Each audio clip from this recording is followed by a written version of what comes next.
Funding for this program is provided in part by the Minnesota Arts and Cultural Heritage Fund and the citizens of Minnesota.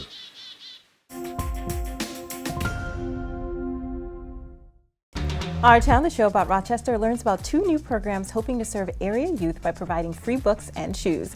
We also visit with the new Rochester Symphony director, Chia-Hsuan Lin, and learn a little about her and what her musical inspirations are. We also get the latest from the RCTC campus. All that and so much more coming up on the next Our Town, the show about Rochester.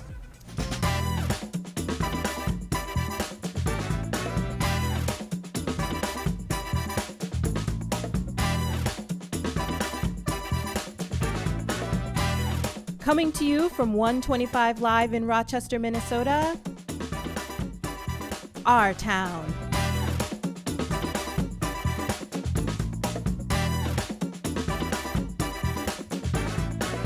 Today we're joined with Andre Crockett and Lisa Ross of Barbershop Talk and Social Services to learn more about Fades for Reading and Kicks for Kindness, two new initiatives aimed at improving literacy and providing new shoes to area youth. Welcome back to Our Town, Andre, and welcome to Our Town, Lisa. Thank you for having us.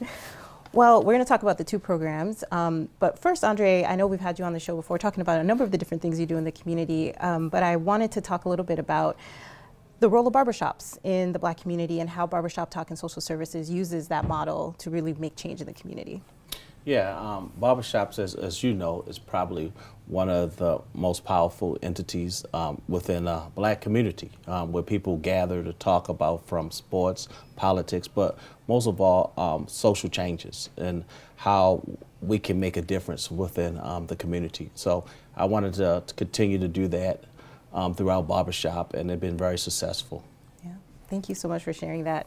And so you've recently launched a Fades for Reading program. And Lisa or Andre, can you tell us a little bit about what the data tells us about the literacy gaps for Black boys and youth in our community? Oh, the gaps in our community. We got one of the largest gaps in the state of Minnesota here in Rochester, if people don't really know about that. And also, it's an indicator if a kid is not able to read by the third grade, that we know that he'll be incarcerated. So this Fades for Reading program, can you tell us what it is and how are you aiming to use it to address that gap? Data shows that, outside of the school setting, they also need other community spaces where kids can feel comfortable reading at, especially a barbershop is ideal. The kids get a haircut, twice a week, builds rapport with the barber. And also see another male reading to you is tremendous.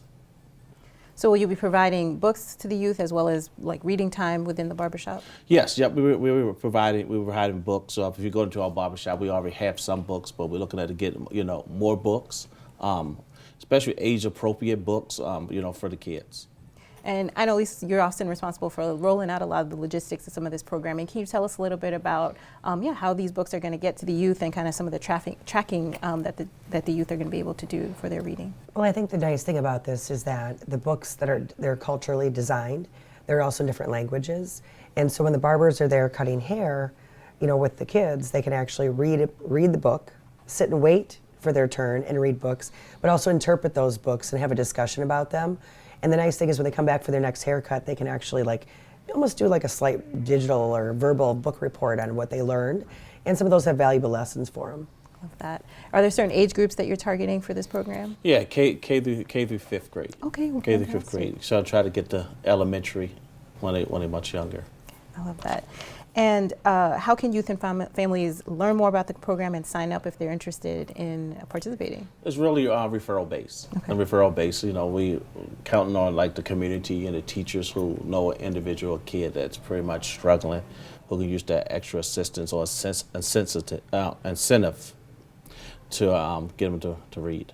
And I believe programs like this are actually within barbershops, not just local, but they're nationwide as well. Can you tell nationwide, it's forgot the gentleman's name, but a guy, and he used to be a school teacher who started in barbershops in California, and they've been very successful of helping young Black boys love to read. It's amazing. So moving on to the next program, the Kicks for Kindness program, how was this program inspired by your own upbringing and your own history, Andre? But I think, before I answer that, I think, Nicole, both of them was really expired. Because both of them affected me growing up. And most people don't know I was born with fetal alcohol syndrome. And because of that, I didn't really know how to read into eighth grade.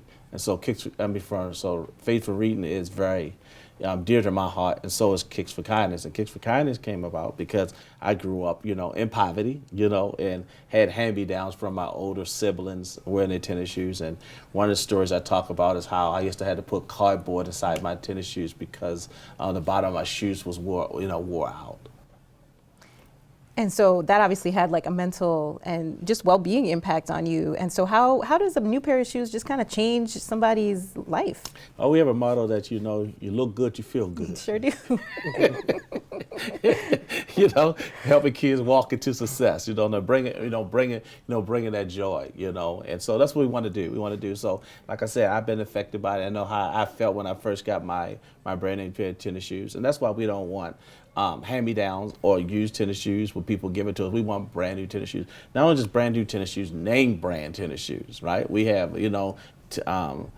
Timberlands. We have, you can name brands, Nikes, Adidas, we think every kid deserves a new pair of tennis shoes or shoes. Yeah. It means something to them. For some people, it may not mean nothing, to them, but for a kid who's in poverty or just a kid in general who may face crisis or homelessness, the family, and in transition, it makes a whole big difference. Definitely. I know before we started taping, you and I were talking about shoes, Lisa. Can you tell us a little bit about how you're getting the shoes? How can people, donate these new shoes if that's something that's available? Yep, so the biggest thing that we'd like to do is give the kids an experience of shopping online. We've had partners throughout Rochester that we're working with that can help the children kind of go online and pick out their own shoes. So what we've created is a website that's called Kicks4 with the number 4, kindness.org. They can go out and donate, and then we'll go out and purchase the shoes brand new from local stores. So we can keep obviously everything local for that, and then the kids can go on and select the shoes they want. So I love that added sense of I get to choose my own thing, and I get to have that process of shopping for it. And again, I think adding that specialness and that dignity too to that process. Bringing value. For sure. How can, in terms of this particular program, are there certain children that or youth that you're working with, families that you're working with? How are you getting referred to those? I'll let you answer that, Lisa, if you want. Well, we've gone around to different organizations, whether it be the social services element of it, to the community schools, and talk with people that work there so we can partner with them to really find the true need of the kids involved, because whether we know it or not, 1 in 9 kids in Minnesota live in poverty. And that's a big problem. We need to learn how to really organize that with and partner with other people to make a difference. Ultimately, if we just do it on our own, we can't do it alone. So we make sure that we can partner with different organizations that have the same mission and same goals that we do. Excellent. And for both of the programs, is there a timeline? Is it going to be a monthly thing? Is there a certain time frame that you're looking at for these programs? We want to launch, in December. A soft launch in December. Depending on, especially for Kicks for Kindness, how many partners we get and how much resources that we're able to supply for schools and families or those community organizations that partner with us. And how can the community help support the programs that you're launching? Well, we've got right now the website, and so they can go on and there's a donate button for that. It goes into our For Giving link that explains a little bit more about our program, or contact me or Pastor Andre. Fantastic. We have a little bit of time, and so I know there's many other initiatives that Barbershop Talk and Social Services is involved in the community, and I think it's, we mentioned before in the beginning of the conversation, using this model of the barbershop as a really important place in the community. Are there other things you're looking at as, we head into the new year that you're interested in continuing to cultivate through Barbershop Talk and Social Services? I think they're going to be our 2 main initiatives, I think, for basically for this year. Because I think, again, for us doing stuff in the school and back to school events and stuff like that, these are 2 main things that people keep evolving and keep talking about. It keep coming up. And so I really want to concentrate on this and make sure we do it and we do it well. In terms of the literacy program, literacy is something that, it looks different, depending on the different age groups. Is there a way that you're thinking about branching outside of the K through 5th grade, and as the program grows. Yeah, as the program grows, what we probably do, probably middle school, upper middle school. Once we get to high school, it's going to be very difficult. Sure. I forgot we talked about it is free. It is free. It doesn't cost the kids or the parents anything. Besides just the literacy part of it, just the financial burden to be able to get a haircut these days is very difficult on some of the families and some of the kids, and it takes away some of the hardship, from the families as well. There's benefits also if the kid's getting a haircut, right? I mean, like I said, the motto, if you look good, you feel good, right? And then you feel much better, especially when you learn how to read, right? We see there's a lot of challenges within our community, and like you said, that everybody is a little different, their reading style, so we bring a little cultural aspect to it, and them learning how to read too. And it's a good indicator too that when we was doing our research and stuff, especially like kids who live southeast part of town, many of their families don't even have a library card. So it tells you something about parts of our community where impoverishment and literacy exists. So that means that they're not checking out books and stuff like this, but we don't want them to just check out the books. We want them to have the books in their hands. And, in most cases, early readers, they learn how to read from their parents at homes and stuff like that. So we're hoping that by the kids bringing home that book, that, the parent or the dad continue to do what we did in our setting at the barbershop. Yeah, it's got a generational impact. And you mentioned the Southeast neighborhood, and I know that there's been some book desert maps of our community, and compared to places like the Twin Cities Metro, we could be doing, quote unquote, we're doing better, but we still see those disparities, as you said, where, book desert is a place where in the home there's less than 100 books, and that being an indicator for the literacy.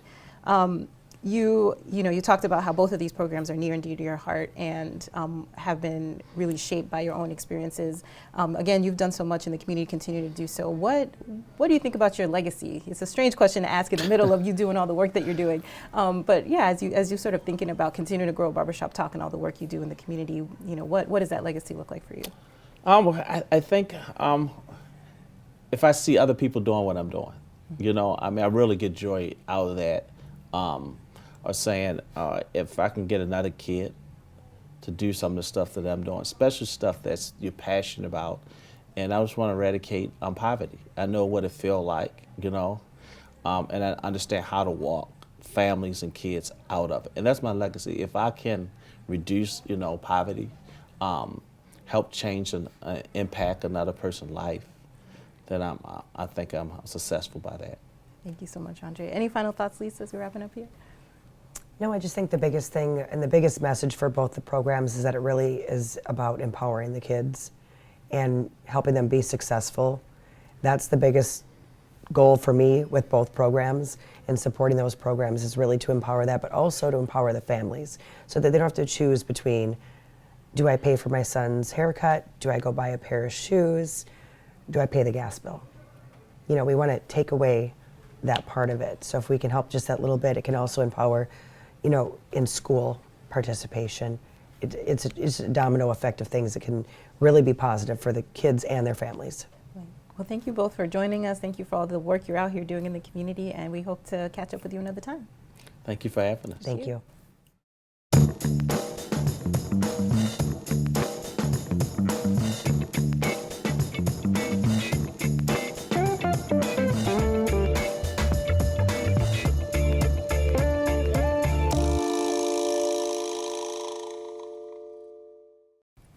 Be sure to stick around. We have much more coming your way on Our Town. We visit with the new Rochester Symphony director, Chia-Hsuan, and learn a little about her and what her musical inspirations are. We also get the latest from the RCTC campus in the Our Future segment.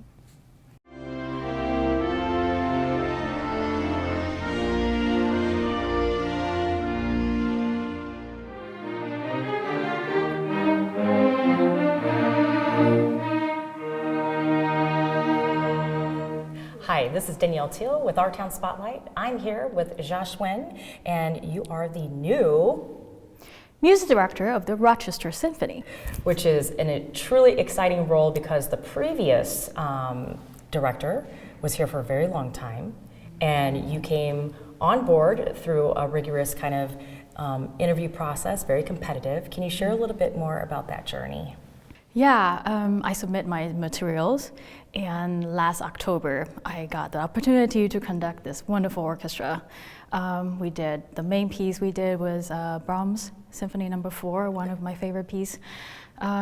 So yeah, now I'm here. I am just so excited to get to know the community and get to know the musicians, and just get to know people in the city. Well, I'm excited to learn more about you too, and what were you most excited about coming to Rochester?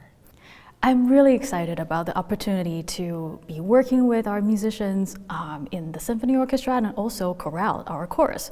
So, for example, this week we're going to play Bach's Cantata 140, which will showcase not only the instrumentalist, but the vocalist.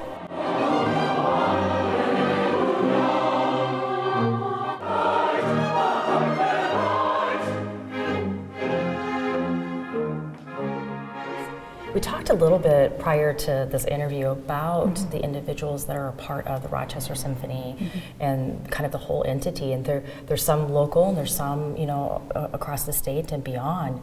The dedication and commitment to that is tremendous. Can you highlight that a little bit more? Yeah, it's really amazing that, we have this, concert week. At the beginning of the season, we decide the program and everybody will receive their music. And all this time that we're preparing individually, like for me personally, I study the scores. And for musicians or members of the chorale, they do weekly rehearsal for our musicians in the chorale. And for musicians, instrumentalists, they practice. Have a sense of like openness. For that third phrase. One more time.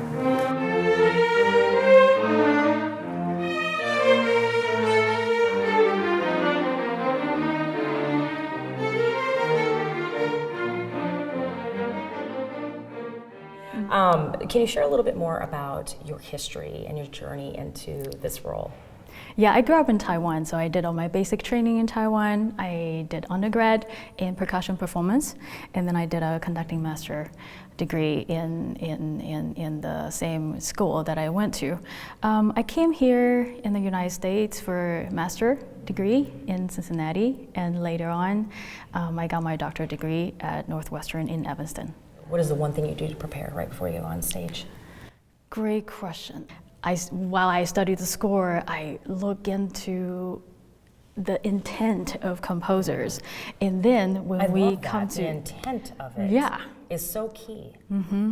I want to know what they were thinking, what they try to achieve. And when I come to rehearsal, it's working with the musicians because they have their ideas, and for me that's just like two all the brilliant minds combined, and it's just so fun to watch that whole thing come together.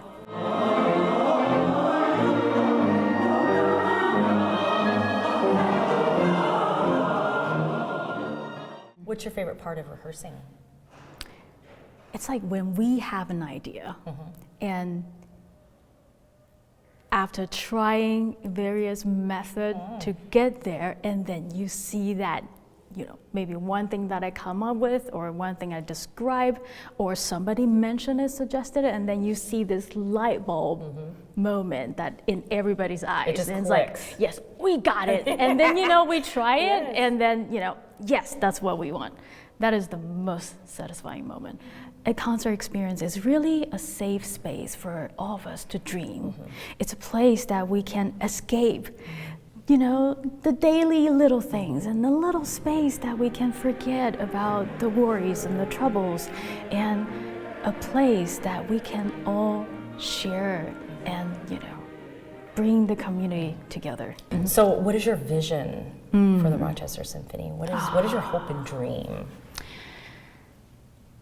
I would love when everyone in the city, when they hear about the name of Rochester Symphony, they associate with a piece of special memory. And that's what I really want to do, is for all the visitors, for all the audience who leave our concert hall wanting more.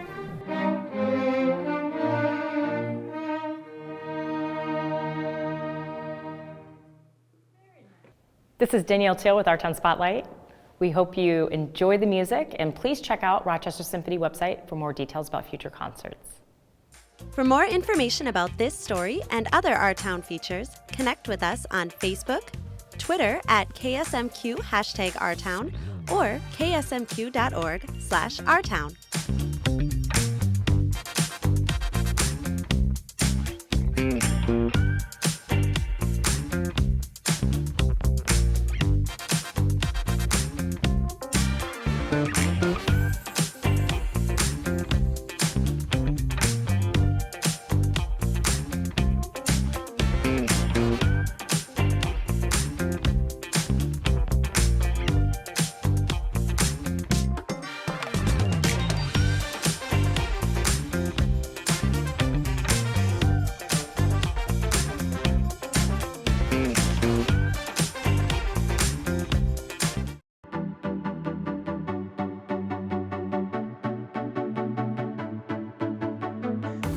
Today we are in the RCTC Art Hall, which is currently empty because we are on winter break. But in just a few short days, this hall will be bustling with new students. And though it may be spring semester at RCTC, it is still winter outside. Here with some heating and cooling information are two students from the Facilities and Service Technology Club. FAST stands for Facility and Service Technology, formerly known as the BUM program, Building Utilities Maintenance. FAST program is a 2-year program at RCTC. FAST Club contains everybody that's in the FAST program is kind of just automatically put into the club. And it just kind of allows us to get together and do things as a whole because each class is split up per semester. We will go into some low-income areas in the community and do furnace tune-ups as the temperature cools down to make sure that nobody's freezing. And we help out with the school, doing stuff too, with some, with the dome, putting it up and taking it down, and then also just like some of the Adopt a Highway, picking up garbage on the roads. In the past, everyone's gotten together and gone, I know they've gone to Twins games, and every year there's kind of like a big barbecue of getting burgers and hamburgers and brats and kind of just hanging out.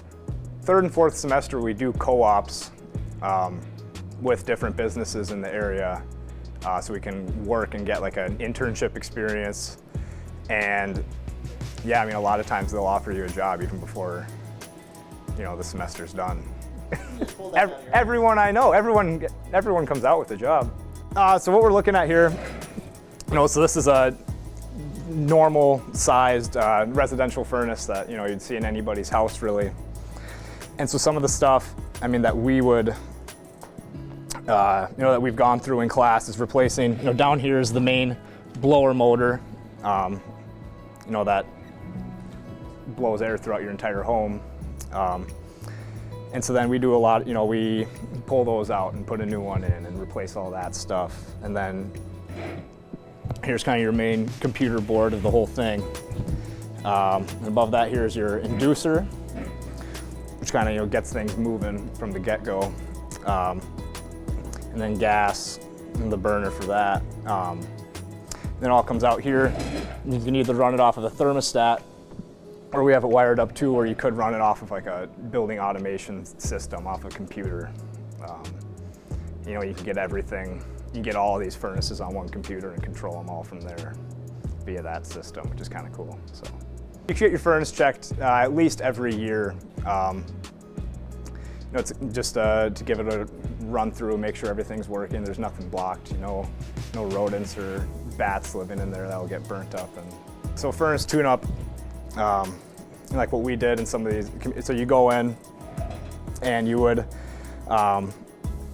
check that the burners are clean, nothing's blocked in them, and that you're getting good gas pressure throughout, and that your blower motors work.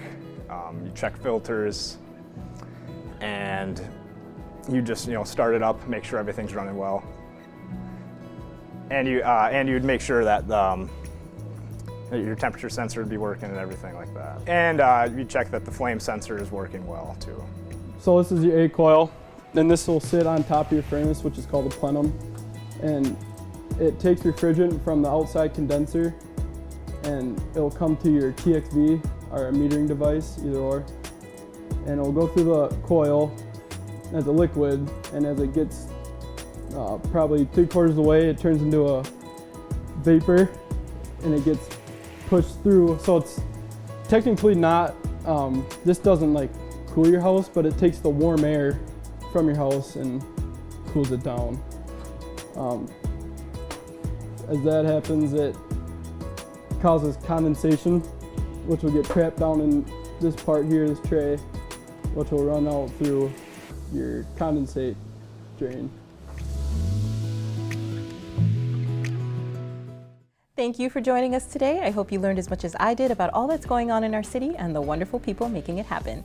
For more content produced right here in Rochester, please be sure to check us out on Facebook and Twitter at #OurTown. I'm Nicole Fenoy-Amhara, host of Our Town, the show about Rochester. We'll see you next time.